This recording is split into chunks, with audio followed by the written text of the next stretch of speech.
inspirasi, inforia, Islami, semuanya linkit.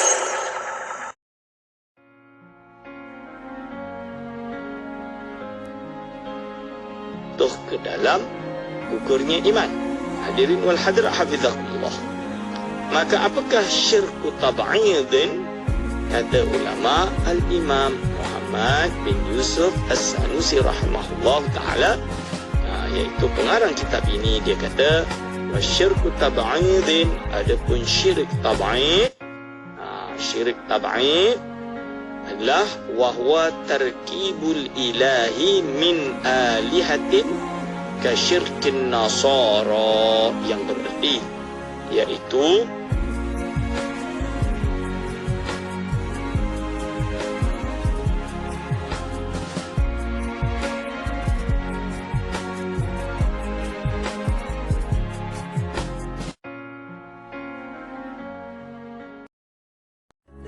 punya masa, kan ku ulang segala, kan ku menjauhi noda, puspasan ku logan. Oh Tuhan, terima taubatku, aku berserah.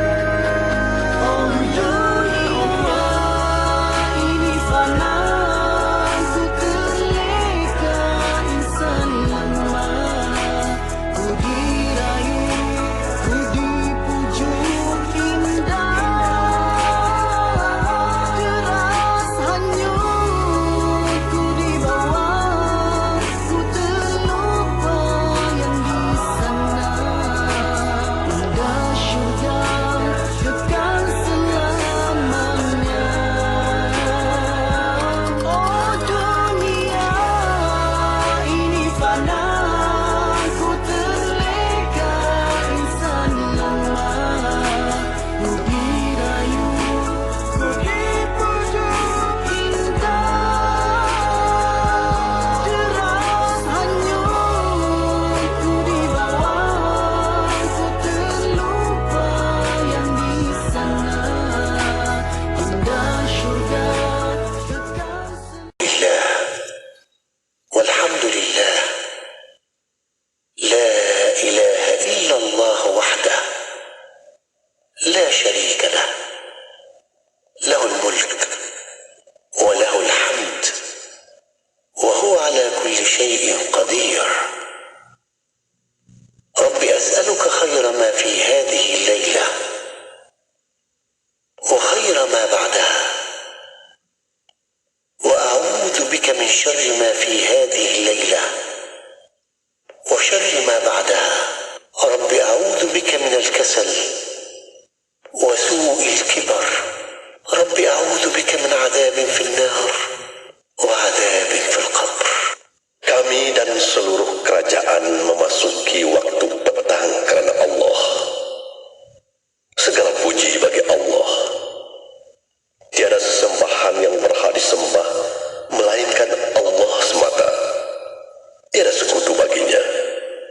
Semua kerajaan hanya miliknya dan segala pujian hanya untuknya. Dia Maha berkuasa atas segala sesuatu. Wahai Tuhanku, aku memohon kebaikan yang ada di hari ini dan setelahnya. Sebaliknya aku memohon perlindungan dari keburukan yang ada di hari ini dan setelahnya. Wahai Tuhanku, aku berlindung kepadamu dari kemalasan dan buruknya umur tua. Wahai Tuhanku, aku berlindung kepadamu dari azab neraka dan azab kubur. Bismillahirrahmanirrahim. حسبي الله لا إله إلا هو عليه توكلت وهو رب العرش العظيم. حسبي الله لا إله إلا هو عليه توكلت وهو رب العرش العظيم. وهو رب العرش العظيم. حسبي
Su. InsyaAllah saya nak ke umrah hujung bulan ni. Ya ke, Mat? Dengan siapa?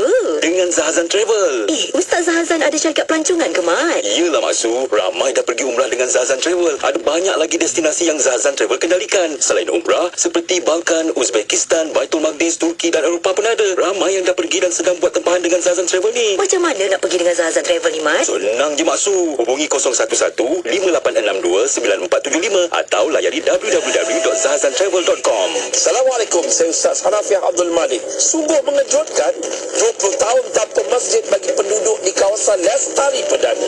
Mari berwakaf kepada pembinaan Masjid Lestari Perdana, Bandar Putra Permai, Seri Kembangan, Selangor. Hubungi Hafiz 012-650-2312 atau Syahril 019-324-4985. Kunjungi Facebook Masjid Lestari Perdana atau laman sesawang masjidlestariperdana.com. Sertai pameran halal antarabangsa Malaysia yang ke-19 MIHAS hari ini untuk menjadi sebahagian daripada ekonomi halal yang sedang berkembang pesat. MIHAS 2023 bakal mempamer 1,500 reruai membabitkan 13 kluster utama serta pavilion daripada 40 negara. Dapatkan maklumat lanjut di mihas.com.my. MIHAS 2023 12 hingga 15 September di MyTech KL. Anda kini sedang mendengar Destinasi IKIM bersama Mona Jasman.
Al-Jazari, jurutera kebanggaan dunia Islam, masyhur dengan pelbagai alat dan penciptaan yang penting, termasuklah IGMO, pam salinan berbentuk manusia. Namun demikian, satu lagi alat yang juga dicipta oleh beliau, iaitu jam sebagai penunjuk waktu, yang membuatkan Al-Jazari begitu masyhur. Hal ini disebabkan jam begitu penting dalam kehidupan umat Islam, khususnya berkaitan dengan ibadah seperti solat. Jam gajah merupakan salah satu daripadanya. Jam ini terdiri daripada jam air yang digerakkan oleh berat berbentuk gajah. Kepelbagaian unsur pada jam ini berada di atas bentuk gajah itu. Unsur-unsur ini mereka bentuk untuk bergerak dan menghasilkan bunyi pada setiap setengah jam. Lebih menarik, jam gajah berkenaan menjadi contoh terawal yang mewakilkan kepelbagaian kebudayaan melalui teknologi. Sebagai contoh, gajah mewakili kebudayaan India dan Afrika, naga mewakili kebudayaan China, burung Phoenix mewakili kebudayaan Mesir purba, aliran air mewakili kebudayaan Kreta kuno, dan serban mewakili tradisi masyarakat Islam.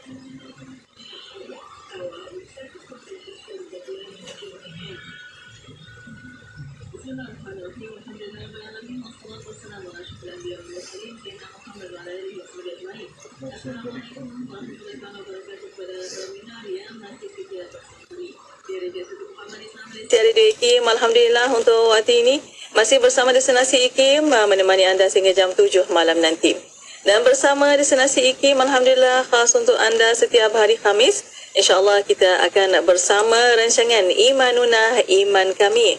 Dan untuk bersama Imanuna Iman Kami, masih lagi Alhamdulillah bersama Yang Berusaha Dr. Aiman Al-Akiti, Pensyarah Jabatan Usuluddin Universiti Islam Antarabangsa Malaysia. Assalamualaikum Doktor. Waalaikumsalam warahmatullahi wabarakatuh. Apa khabar Doktor? Kaifa haluka?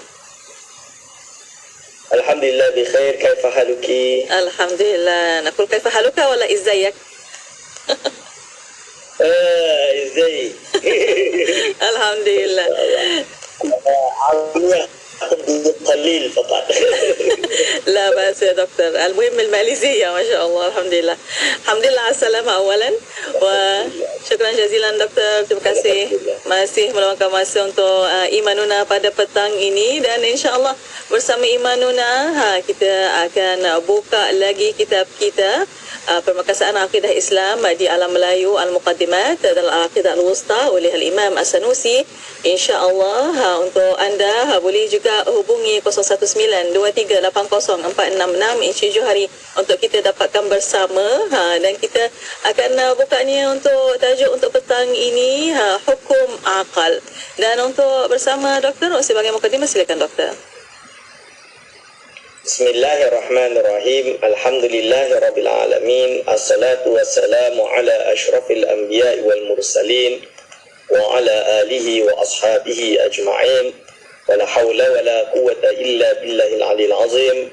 Allahumma la sahla illa ma ja'altahu sahla wa anta taj'alu hazana idza syi'ta sahla. Rabbi shrah li sadri wa yassir li amri wahlul 'uqdatam min lisani yafqahu qawli, amma ba'du. Kepada yang terhormat Dr. Mona, kepada segenap asatizah, para alim ulama, kepada ahli akademik di Institut Kefahaman Islam Malaysia, kepada segenap hadirin wal hadirat hafizakumullah yang sentiasa bersama kami di rancangan Iman kami pada Khamis 5.15 petang. Hadirin wal hadirat hafizakumullah, alhamdulillah kita syukur kepada Allah Subhanahu wa taala. Kita akan melanjutkan dan meneruskan pengajian ini dengan harapan ilmu yang kita dapatkan menjadi ilmu yang bermanfaat di dunia wa dunia wal akhirah. Amin. Hadirin wal hadirat hafizakumullah. Jadi mari kita bersama-sama membuka kitab iaitu terjemahan Al-Muqaddimah dan Al-Aqidah Al-Wusta karangan Al-Imam As-Sanusi rahimahullah ta'ala. Kita berada pada Aqidah Al-Wusta sekarang ini. Di dalam Aqidah Al-Wusta versi Arab dia boleh buka muka surat 234 tuan-tuan dan puan hadirin wal hadirat hafizakumullah. Di dalam muka surat 234 tersebut 234 dia adalah merupakan item nombor 5 dan bagi terjemahannya muka surat 188 terjemahan Melayu dengan kolom nombor 5 juga. Maka kita mulakan pengajian ini dengan Bismillahirrahmanirrahim. Qala mu'alifur rahimahullah wa nafa'ana bihi wa bi'ulumihi amin. Itu masuk pada aqsamul hukmi al-aqli wa bayanu hududiha, pembahagian hukum akal dan penjelasan definisi bagi pembahagian hukum akal. Qala mu'allifur rahimahullah wa dhalika an ta'lama awalan anna al-hukm al-aqliya munhasirun fi salasati aqsamin al-wujubu wal-istihalatu wal-jawazu ala hadhihi salasati madaru mabahisi ilmi al-kalami kulliha. Iaitu terjemahan dia. Oleh yang demikian, pertama hendaklah kamu ketahui bahawasanya hukum akli itu terbahagi ia kepada 3 bahagian. Pertama wajib, yang kedua jawaz atau harus, yang ketiga istihalah atau mustahil. Berlandaskan kepada 3 pembahagian inilah benarnya perbahasan ilmu kalam secara keseluruhannya. Hadirin wal hadirat hafizakumullah. Jadi kita berada pada akidah wusta ni, kita advance sikit lah. Kita dah setiap kali kita masuk dalam bab akidah, hukum akal ni kita dah urai 3, 4, 5, 6 kali berkenaan tentang iaitu definisi hukum akli. Tapi untuk akidah wusta ini kita kena tambah penerangan, iaitu dari mana penjelasan atau dari mana kesimpulan adanya mendapat hukum akli ini. Dan kenapa ia penting? Ia penting adalah disebabkan ia menjadi madaru mabahisi ilmi kalam kulliha, iaitu berlandaskan kepada 3 pembahagian inilah berkisarnya perbahasan ilmu kalam secara keseluruhannya. Jadi ini adalah 2 perbahasan yang akan kita terangkan pada edisi kali ini. Pertama, kita pada ilmu kalam dulu. Apakah itu ilmu kalam? Dia dah sebut ilmu kalam. Orang yang tidak faham ilmu kalam, dia sama ada menjadi orang yang mengharamkan, membida'ahkan atau menyesatkan ilmu kalam. Dia akan mula dengan itu. Maaf. Ada pula orang yang terlalu ta'assub dengan ilmu kalam, dia akan mengatakan bahawa ilmu kalam ini segala-galanya, sehingga segala sesuatu hakikatnya kembali kepada ilmu kalam dan tujuan kita sebagai umat Islam adalah ilmu kalam semata. Ini juga tidak benar, kerana kita khairul umuri awsat, yang sebaik-baiknya perkara itu berada pada tengah-tengah. So kita lihat dulu apakah itu ilmu kalam. kalam menurut Al-Imam Ibnu Arafah. Imam Ibnu Arafah ni siapa? Dia seorang ulama, seorang mufti di Tunisia. Tepatnya di bandar Tunis. Tunisia, di bandar Tunis. Kalau tuan-tuan pergi ke Tunisia, di Tunisia ini ada universiti berjudul bernama Universiti Zaitunah. Juga universiti tertua di Zaitunah, di Tunis. So di situ ada satu masjid yang dia memberi definisi ilmu kalam. Mazinnatun liradd syubhati wa hal syukuk. Dan benarnya para rasul pada segala yang dalil hukum hakam tadi, hukum hakam ketuhanan para rasul dan segala sesuatu tadi, biquwatin dengan suatu quality, dengan satu kekuatan hujah yang disangkakan atau diharapkan atau disangkakan dapat menolak syubhat dan juga menguraikan keraguan-keraguan dalam perkara-perkara ini. Itu nama dia ilmu kalam. Berarti ilmu kalam ni apa? Iaitu ilmu yang membahas ketuhanan, membahas kenabian, yang segala berkaitan dengannya dengan perbahasan hujah dan dalil, yang mana perkara ini, ilmu ini dan dalil ini diharapkan ia dapat menolak syubhat golongan-golongan yang sesat, golongan yang berada di luar agama Islam dan lainnya. InsyaAllah kita akan syarahkan lagi ilmu kalam sebentar lagi. Ya, baik. Alhamdulillah. Terima kasih, Doktor. Dan untuk waktu ini, kita akan berehat seketika. Kita akan kembali selepas ini. Untuk bersama para pendengar, boleh tonton di FB Live IKIM FM, di YouTube IKIM Media. Dan soalan pertanyaan boleh hantarkan melalui WhatsApp konti 0112900404.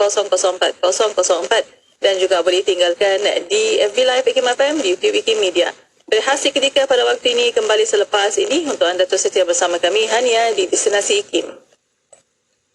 Negeri Sembilan 102.7. Nasruddin At-Tusi. Nama penuh beliau ialah Abu Ja'far Muhammad Ibn Muhammad Al-Hasan. Beliau dilahirkan di Tus, Iran pada tahun 597 Hijriah bersamaan 1202 Masehi dan memulakan hidupnya dengan bergiat dalam bidang keilmuan di Tus. Apabila Hulagu memulakan serangan bagi meluaskan jajahan takluknya, Nasruddin telah turut serta dalam gerakan tersebut. Disebabkan keteguhannya, beliau dilantik sebagai penasihat kepada Hulagu. Kewibawaan beliau dalam bidang politik semakin ketara kemudiannya dengan pelantikan beliau sebagai penasihat Abaqa bin Hulagu. Semasa Hulagu menyerang ibu kota Baghdad, Nasruddin ada bersama-sama dengannya. Beliau kemudian menetap di kota ilmu ini sehingga meninggal dunia pada tahun 672 Hijriah bersamaan 1274 Masehi dan dikebumikan di Mashhad Al-Kazimiyah. Nasruddin mewariskan banyak hasil penulisan yang mencakupi banyak bidang ilmu kepada kita. Antaranya termasuklah penulisan dalam bidang geometri, fizik, algebra dan falak. Beliau juga menghasilkan karya dalam banyak bidang keagamaan, termasuk hal-hal yang berkenaan dengan akidah dan hukum. Walau bagaimanapun, kepakaran beliau yang paling utama ialah dalam bidang falak atau astronomi.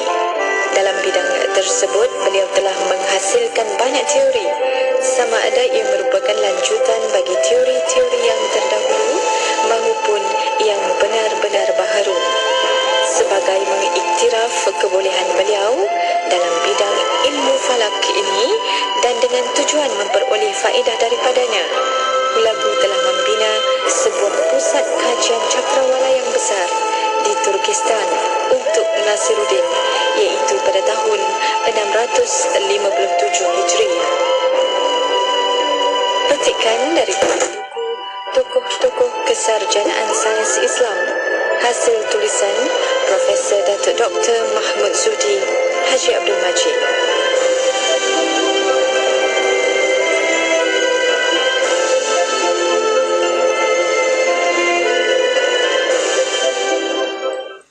Tidak kira di mana jua, kami sentiasa bersama anda. IKIM, Inspirasi Inforia Islami.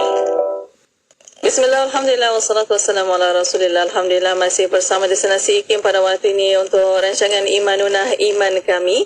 Dan Alhamdulillah kita masih bersama yang berusaha Dr. Aiman Al-Akiti, pensyarah Jabatan Usuluddin Universiti Islam Antarabangsa Malaysia, masih membincangkan tentang hukum akal dari kitab Pemarkasaan Aqidah Islam ke Alamat Melayu Al-Aqidah Al-Muqaddimah dan Al-Aqidah Al-Wusta. Dan untuk bersama, untuk waktu ini bersama Dr. Aiman untuk sambungannya, silakan Doktor. Rahman-Rahim. Hadirin wal hadirat hafizakumullah. Jadi kita dah membahas tentang definisi ilmu kalam tadi, iaitu ilmu yang dengannya dapat untuk menolak syubhat. Dari sini kita dapat tahu bahawa ilmu kalam ini dibezakan oleh para ulama dengan akidah. Maksudnya ilmu akidah itu adalah membahas tentang apa sahaja yang wajib untuk kita percaya. Itu akidah. Contohnya kita baca Ummul Barahin, itu akidah. Bukan ilmu kalam, itu akidah. Kerana kita berbicara tentang Allah wujud, qidam, baqa, mukhalafatul lil hawadisi, qiyamuhu bi nafsihi, wahdaniyah, qudrah, iradah, ilmun, hayat, sama', basar, kalam.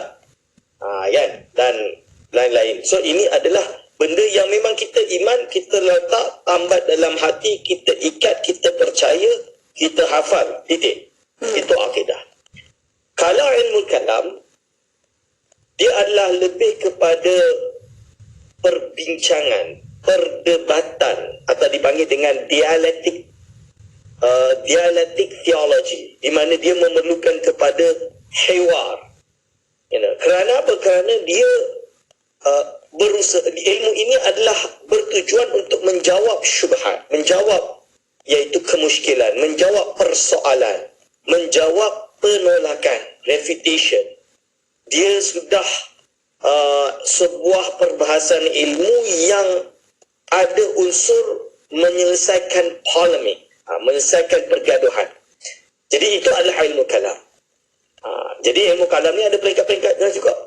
Ada yang memang sangat susah seperti kitab-kitab Al-Mawaqif, Syarhul Maqasid. Ini kitab-kitab tebal, 7 jilid, 8 jilid. Matalib Al-Aliyah, Imam Fakhruddin Ar-Razi, itu 8 jilid dan lain-lain. Kita tidak akan masuk itu adalah untuk para ulama.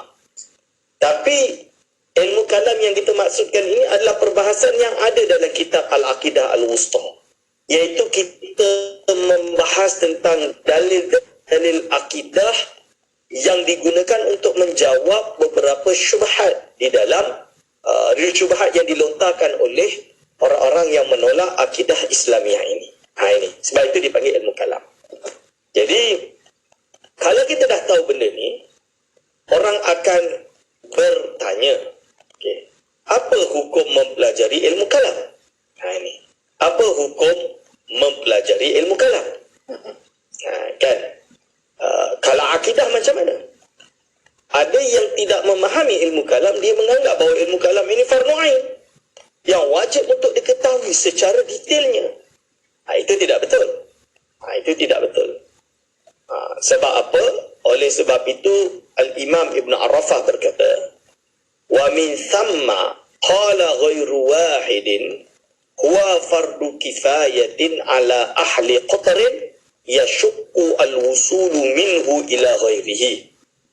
Dan oleh sebab definisi yang diberikan oleh Al-Imam Ibn Arafah telah berkata, bukan seorang, maksudnya ialah banyak ulama, ghairu wahidin itu banyak ulama berpendapat huwa fardu kifayatin. Hukum ilmu kalam ini adalah fardu kifayah. Apakah itu fardu kifayah?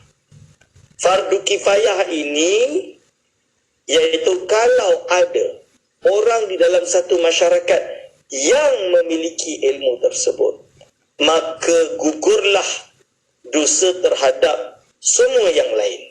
Maksudnya yang lain itu tidak terbebani dengan beban kewajipan mempelajari ilmu kalam. Ini hadirin wal hadirat hafizakumullah. Itu dia kata fardu kifayatin. Fardu kifayah. Jadi contoh yang lain, ilmu falak. Tak semua orang boleh tahu ilmu falak. Tapi ada di kalangan ada di kalangan ulama yang mengetahui ilmu falak. Di Malaysia ada beberapa jabatan mufti misalnya, Jupan misalnya, memiliki ilmu falak.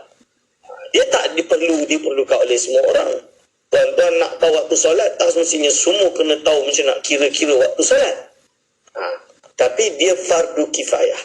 Jabatan mufti dah tahu, gugurlah kewajipan yang lain. Tak adalah kita semua ni, semua ni berdosa. Tak. Okay. So itu fardu kifayah. Atau bahasa dia adalah collective obligation. Iaitu kewajipan yang bersifat kolektif. Jadi tak semua.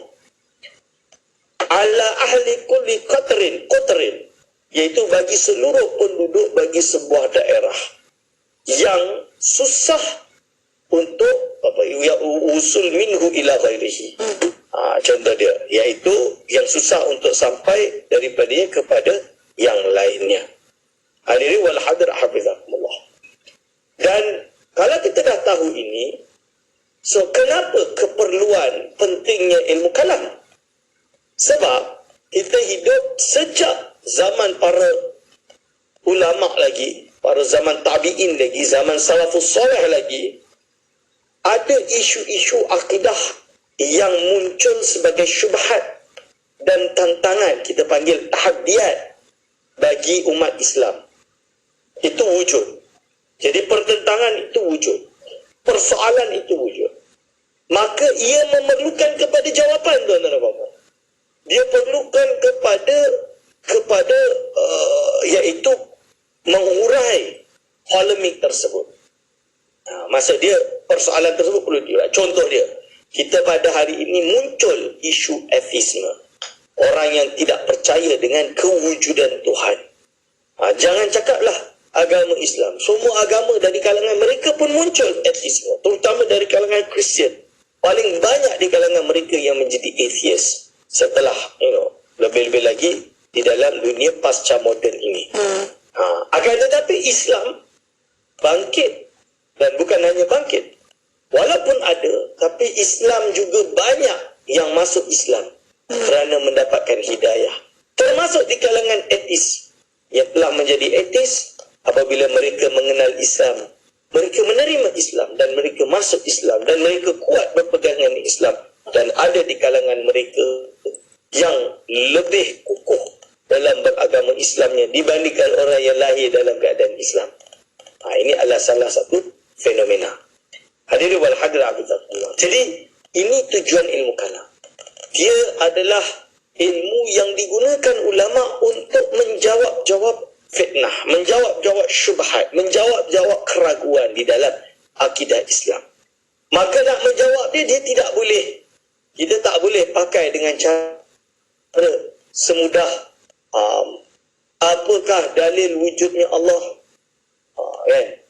Allah SWT berfirman, Kul huwallahu ahad, afillahi syakkun, dan lain-lain. Orang tu Quran pun dia tak percaya. Maka kita kena pakai hujah-hujah yang dapat memberi keyakinan kepada kita. Dan cara mengkonstruk hujah ini dan apakah hujah-hujahnya di dalam isu-isu akidah ini, inilah yang disebutkan ilmu kalam. Kenapa dia panggil kalam? Hakikat dia kenapa dia panggil ilmu kalam? Kalam ni sebab kalam ni maksudnya dia ucapan, perkataan.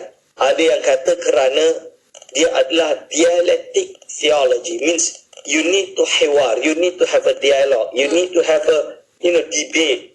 Contoh dia untuk konstruk hujah tersebut. Tapi ada yang memandang kenapa ilmu kalam, kerana waktu dulu munculnya ilmu kalam ini adalah pergaduhan tentang Al-Quran makhluk atau qadim, sama ada Al-Quran itu makhluk ataupun qadim, sedia ada. Ini. Maka sifat kalam itu dan menjadi perdebatan besar di dalam Islam. Ya. Maka ilmu ini pun dibagi ilmu kalam. Ada yang berpendapat macam tu. Bukanlah mesti macam tu. Ini pendapat yang banyak-banyak. Yang berbagai-bagai. Kita jelaskan. So ilmu kalam ini sangat diperlukan untuk kita apa? Untuk kita berhujjah melawan pemikiran-pemikiran yang syubhat yang masuk ke dalam Islam. Hadirin wal hadirat hafizakumullah. Maka hukum dia adalah fardu kifayah. Tak semua orang memiliki kemampuan untuk memahami ilmu kalam. Seperti mana tak semua orang memiliki kemampuan untuk menilai satu hadis itu sahih atau tidak sahih. Seperti halnya tak semua orang, bahkan tak semua ulama tahu benar-benar mahir di dalam membersihkan jiwa. Tentu perlu kepada ulama yang memang pakar di dalam bidangnya. Samalah seperti ilmu nahu saraf. Tak semua orang boleh menguasai ilmu nahu saraf. Orang awam yang bukan di kalangan Arab, mereka tidak diberi kesempatan untuk mempelajari bahasa Arab. Atau mereka dah belajar pun ada di kalangan mereka yang memiliki halangan, yang tidak dapat absorb. Jadi kita tak boleh kata ilmu ini adalah fardu ainin. Tidak. Ilmu kalam ini, perbahasan ini adalah perbahasan yang bersifat fardul kifayati. Kerana threats dan juga fitnah, syubhat itu tetap ada yang perlu kepada jawapan daripada ulama. Hadirin wal hadirat hafizakumullah. Apabila kita sudah tahu hukum mempelajari ilmu kalam, fardu kifayah, maka dia juga membatalkan golongan yang mengatakan ilmu kalam ini segala-galanya, menjadikan ilmu kalam ini seolah-olah wajib fardu ain. Kita dah bahas beberapa kesalahan dan juga jawapannya serta rujuk, iaitu apa yang telah dilakukan oleh orang tersebut untuk menarik pendapat dia, iaitu Al-Imam Muhammad bin Yusuf As-Sanusi sendiri, yang mana dia pernah di dalam kitabnya menyatakan bahawa bertaklid di dalam berakidah, tadi dipanggil imanul muqallid, iman orang yang bertaklid, itu tidak cukup. Dia pernah kata bahawa dia itu boleh jatuh kufur. Lalu dijawab dan akhirnya dia rubah pendapatnya seperti yang telah kita jelaskan. Maka untuk menjelas hukum, bukan hukum, iaitu apakah dia itu fardu ain, tidak, kerana tadi iaitu tak semua orang mampu untuk memahami ilmu kalam.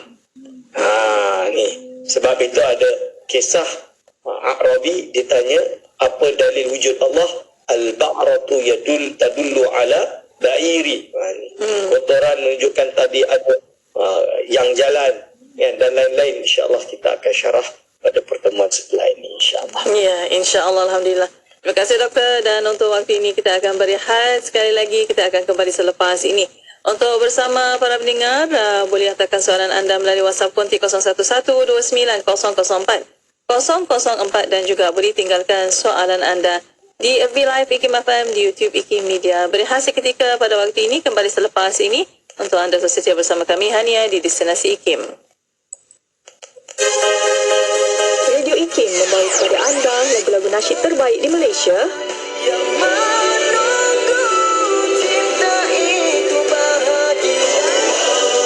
IKIM memberi anda lagu nasyid yang mengisi jiwa.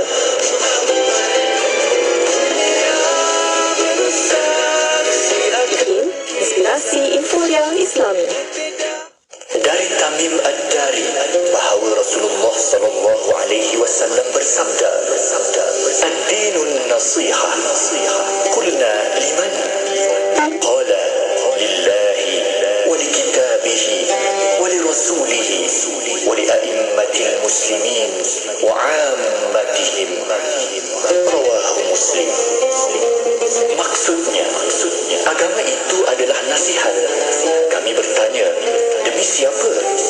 Baginda menjawab, demi Allah, demi kitabnya, demi Rasulnya, demi para imam kaum muslimin, dan demi orang awamnya. hadis riwayat Muslim. Menurut periwayat, dalam hadis di atas, perkataan agama itu adalah nasihat telah disebut oleh Rasulullah sallallahu alaihi wasallam sebanyak 3 kali, dan itu menunjukkan kepada penegasan Rasulullah sallallahu alaihi wasallam terhadap kepentingan perkara yang dinyatakan itu, dan ia adalah bertepatan dengan maksud sebuah hadis qudsi di mana Allah Subhanahu wa taala berfirman yang maksudnya, ibadat hamba-Ku kepadaku yang paling aku sukai adalah nasihat kerana-Ku. Oleh kerana agama, seperti yang dinyatakan dalam hadis Jibril, adalah meliputi soal-soal yang berkaitan dengan Islam, iman dan ihsan, maka perkara yang dinasihatkan juga adalah berkaitan dengan ketiga-tiga perkara itu. Dan oleh kerana nasihat adalah sifat agama Islam, maka kaum muslimin telah diperintahkan supaya saling nasihat menasihati antara satu sama lain demi kebaikan semua dan demi perasaan cinta dan kasih sayang yang ikhlas terhadap satu sama lain. Nasihat yang diberikan bukan sahaja untuk sesama sendiri, tetapi juga meliputi nasihat rakyat biasa kepada para pemimpin dan nasihat pemimpin kepada rakyat jelata. Dalam soal ini, para Rasul alaihimussalatu wassalam adalah merupakan contoh tauladan terbaik kepada kita, dan nasihat yang mereka berikan adalah sebaik-baik nasihat. استمروا معنا في إذاعتكم إذاعة معهد الوعي الإسلامي الماليزي لمبah Kelang 91.5 FM. Inspirasi Informa Islami hanya di Radio Institut Kefahaman Islam Malaysia. Terima kasih kepada anda yang masih setia bersama kami. Untuk waktu ini masih bersama Destinasi IKIM untuk rancangan Imanunah Iman kami. Dan Alhamdulillah masih bersama Yang Besar Dr. Aiman Al-Hakiti, Pensyarah Jabatan Usuluddin Universiti Islam Antarabangsa Malaysia. Masih membincangkan tentang hukum akal dari kitab Al-Muqaddimah dan Al-Aqidah Al-Wustah untuk petang ini. Dan soalan pertanyaan boleh hantarkan melalui WhatsApp Ponti 0112900404 dan juga boleh tinggalkan di FB Live IKIM FM di YouTube IKIM Media. Untuk waktu ini bersama doktor kita sambung kembali, dan selepas itu mungkin kita akan buka untuk soalan dan jawapan. Silakan doktor. Okey, sikit lagi. Jadi kita dah menerangkan tentang definisi dan faedah hukum ilmu kalam. Maka sekarang dia sebut dekat sini iaitu wa ala hadhihi salasah madaru mabahisi ilmi kalam kulliha. Jadi berkisar pada 3 ini adalah perbincangan ilmu kalam seluruhnya. Apakah yang dimaksud 3 tadi? 3 tadi adalah hukum akli, wujub, istihalah dan jawaz. Wajib, mustahil dan harus. Ini adalah 3 berbahasa ilmu kalam. Maksudnya 3 bahasa ilmu kalam apa? Iaitu 3 hukum, iaitu hukum akal yang berkaitan tentang perbahasan ilmu kalam. Sama ada Allah ini wajib, Isa misalnya, atau mustahil, syirik misalnya, atau harus melakukan sesuatu atau menyediakan sesuatu misalnya. Ini adalah 3 perkara tadi. Lalu dia sebut wa idraku hadhihi salata alladhi huwa mabda'un nazari inda imamil haramain. Jadi dari mana boleh nak kata 3 ini? 3 hukum ni datang dari mana? Adalah datang daripada akal rasional. Kerana apa?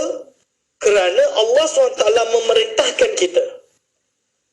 Afala tubsirun, memerintah kita ya ulil absar, kan? Sanurihim ayatina fil afaqi ila akhirih yatadabbarun, dan macam-macam ayat-ayat dalam Al-Quran ini banyak yang mengisyarahkan agar manusia menggunakan akal mereka. So, rasional kita untuk menerima dan berpegangan dengan kewujudan Allah SWT. Contoh dia, apakah engkau tidak melihat bagaimana gunung itu, unta diciptakan dan lain-lain. Ini adalah semua isyarat. Yang firman Allah yang menjurus, yang mengisyarat untuk menggunakan akal. Dan secara rasionalnya, hukum akal ini hanya ada 3. Dia tak boleh lebih. Ini yang saya dah jelaskan dalam mukadimah. Dia hanya ada 3, iaitu wajib, mustahil dan harus, yang insyaAllah kita akan syarahkan pada pertemuan yang akan datang. Apakah itu akal? Apakah itu akal? Dibahas juga.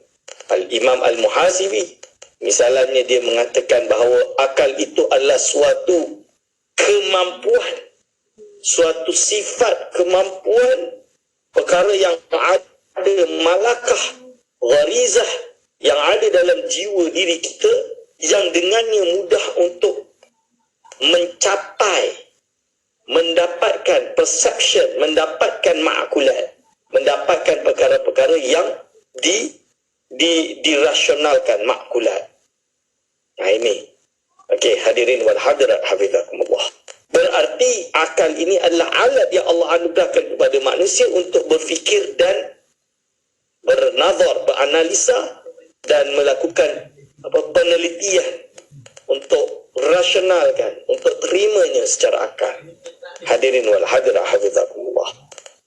InsyaAllah kita akan sambung iaitu pada pertemuan yang akan datang tentang 3 definisi yang tadi. Sekarang kita buka iaitu perbahasan dan persoalan insyaAllah. Ya, insyaAllah. Alhamdulillah. Terima kasih doktor, dan untuk waktu ini soalan pertanyaan di WhatsApp pun 01129004 004 dan juga di FB Live IKIM FM, di YouTube IKIM Media. Ada yang bertanya, doktor, kenapa ada yang bid'ahkan ilmu kalam? Bagaimana doktor? Bismillahirrahmanirrahim. Ada golongan yang mewajibkan ilmu kalam. Kita dah jawab juga bahawa yang wajib itu akidah. Sedangkan ilmu kalam ini membahas tentang menolak refutation, golongan yang sesat. Tapi golongan yang membid'ahkan, yang mengharamkan adalah mereka yang menilai bahawa ilmu kalam ini tidak ada di zaman Rasul. Apabila tidak ada di zaman Rasul, maka dia kata bid'ah. Lalu dia kembalikan kepada hadis, kullu bid'atin dalalah wa kullu dalalatin finnar, kata dia. Segala bid'ah itu adalah sesat dan segala kesesatan itu berada dalam api neraka. Ini ada yang berpendapat seperti itu. Jadi dia ambil zahirul hadis tanpa memahami dan kaedah memahami hadis tersebut. Hadirin wal hadirat hafizakumullah. Satu perkara itu tidak boleh dinilai hanya semudah itu. Kalau kita kata macam tu, habislah nanti ilmu hadis. Ilmu hadis ni ada hadis sahih, hadis maudhu', hadis hasan, hasan li ghairihi, sahih li ghairihi, yang dikarang oleh ulama hadis. Yang ditulis oleh ulama hadis. Saya nak tanya, ilmu tu ada ke zaman Rasulullah SAW? Ini apakah ada? Tidak ada. Apakah ia bid'ah kita larang semua orang untuk belajar ilmu hadis? Tidak boleh. Mana boleh macam tu? Sebab kita tahu justru dengan ilmu hadis ni kita boleh membezakan mana satu hadis yang betul, mana satu hadis yang tidak betul, mana satu yang sahih, yang mana tidak sahih. Samalah juga. Kita berkewajipan beriman dengan kewujudan Allah. Tapi kita ada tantangan, kita ada tahaddiat, kita ada suatu cabaran. Maka ilmu kalam ini berfungsi untuk menjawab segala persoalan dan cabaran tersebut. Begitulah juga dengan ilmu-ilmu yang lain, tuan-tuan. Jadi kita kadang perlu, walaupun di zaman Rasul tak ada sebut. Hadirin wal hadirat hafizakumullah. Zaman Rasulullah SAW ada ke ilmu usul fiqh? Ya. Tak ada. Dan dalam zaman Rasul ada ke ilmu nahwu? Ni kata Mona paling pakar nahwu. Kan? Ada mahwal kalam. Makanya syukur wujud. Zaman Rasul tak ada. Tapi diperlukan untuk alat memahami bahasa Arab supaya dapat memahami nas Al-Quran dan hadis. Ini dia. Okay. Baik doktor, terima kasih. Dan ada satu soalan lagi doktor, bertanya, dikatakan Imam Asy-Syafi'i adalah termasuk ulama yang membid'ahkan ilmu kalam. Mohon pencerahan doktor. Okey, hadirin wal hadirat hafizakumullah. Ini disebutkan sendiri oleh Al-Imam Al-Ghazali, seorang tokoh ilmu kalam yang hebat. Jadi Imam Ghazali dia ada kitab nama dia Ihya Ulumuddin. Di awal kitab pertama dinamakan kitabnya sebagai Kitabul Ilmi, kitab yang membahas tentang ilmu dan epistemologi lah, iaitu falsafah ilmu. Jadi dia berbicara tentang apa yang dinamakan ilmu kalam. So dia kata, dia sebut, jadi Imam Ghazali sebut bahawa diriwayatkan bahawa Imam Ahmad bin Hanbal, Imam Asy-Syafi'i termasuk yang membid'ahkan ilmu kalam. Kerana apa?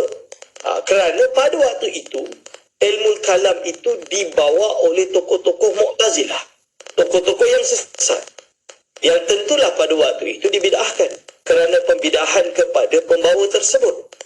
Bukan kerana ilmu yang kalau dibersihkan tersebut. Jadi pada waktu itu ilmu itu dibawa oleh golongan sesat, dan golongan sesat Mu'tazilah inilah yang yang mempromotkan ilmu yang menurut akidah mereka yang sesat.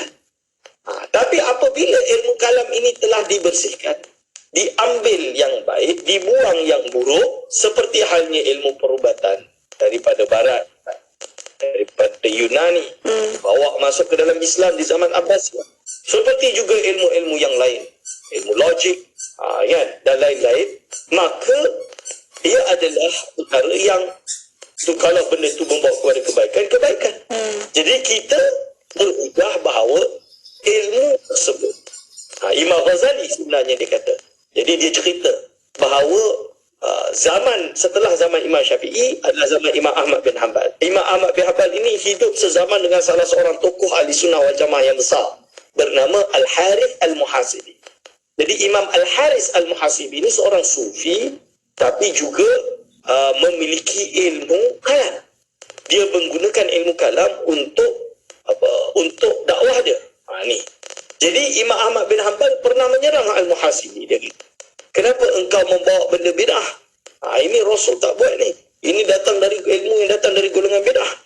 Jawab Al-Harith Al-Muhasibi, dia kata, kalau aku guna bahasa mereka dan guna cara mereka, tapi membawa kepada ajaran yang betul, bukan seperti yang mereka bawa, bukan akidah yang batil, tapi kita bawa kepada yang betul, kerana akal tidak akan bercanggah dengan fakta, dengan akidah yang sahihah seperti keesaan Allah SWT dan lainnya, maka dia akan lebih kuat untuk mengajak mereka kepada ahli sunnah wal jamaah, menjatuh mematahkan hujah-hujah mereka. Ini contoh, ini yang diambil oleh Imam Ghazali. Jadi kadang-kadang ubat ini boleh menyembuhkan, ilmu kalam ini boleh menyembuhkan, tapi kalau overdosage, dia akan membahayakan. Ilmu ini kita proporsional, kita ambil apa yang diperlukan. Itu, dan itulah jadi kitab-kitab akidah yang peringkat tinggi seperti yang ada di depan tuan-tuan dan puan-puan ini. Hadirin wal hadirat hafizakumullah. Baik, terima kasih doktor.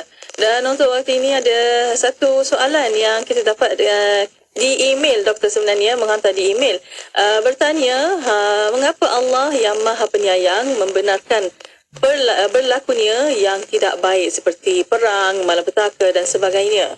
Ada pencerahan daripada doktor, silakan. Hadirin wal hadirat hafizakumullah, apabila kita berbicara akidah. So, kenapa Allah jadikan? Kerana Allah ada sifat iradah, dia berkehendak. Dia kehendak sesuai dengan kehendaknya. Berarti Allah SWT tak alim lah Ustaz. Allah alim, maha mengetahui. Jadi di dalam ilmu akidah ada perbahasan, tuan-tuan dan puan-puan. Apakah perlu kepada segala perbuatan Allah ini, perlu kepada hikmah, perlu kepada benda yang positif ada di sebaliknya dan lain-lain. Allah SWT melakukan masya'a, apa yang dia kehendaki. La yus'alu amma yaf'alu wa hum yus'alun.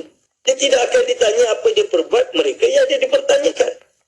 Hakikatnya, siapa yang menjadikan segala sesuatu, termasuk iman dan kufur? Allah Subhanahu wa ta'ala. Ini dia hadirin wal hadirat hafizakumullah. Dia maha penyayang. Tapi kenapa dia membenarkan adanya malapetaka, adanya perang dan lain-lain?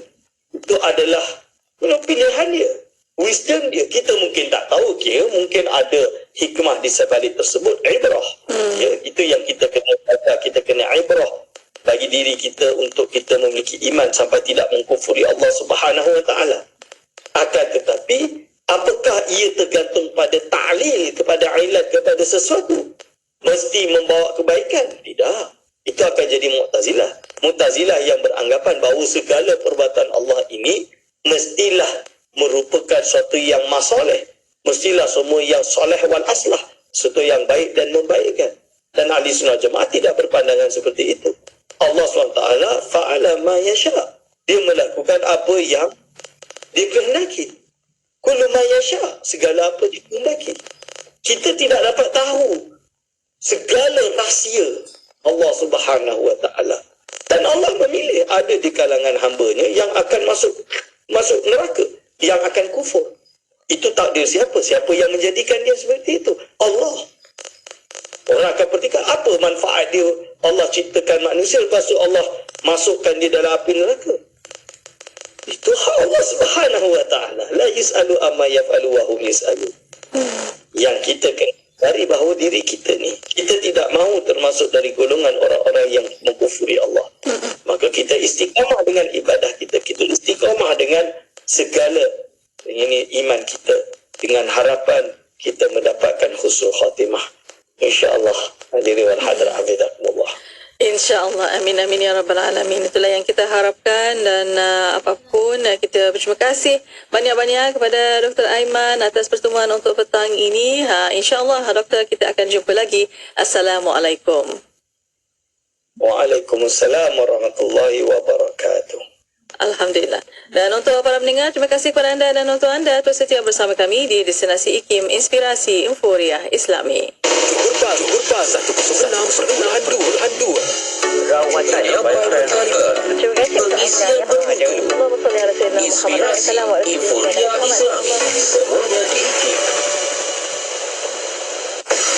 Ketahui bila segmen-segmen kegemaran anda akan ke udara di Radio IKIM. Layari www.ikim.my dan klik di ruangan radio. Terdapat juga info-info menarik mengenai personaliti Radio IKIM. IKIM Inspirasi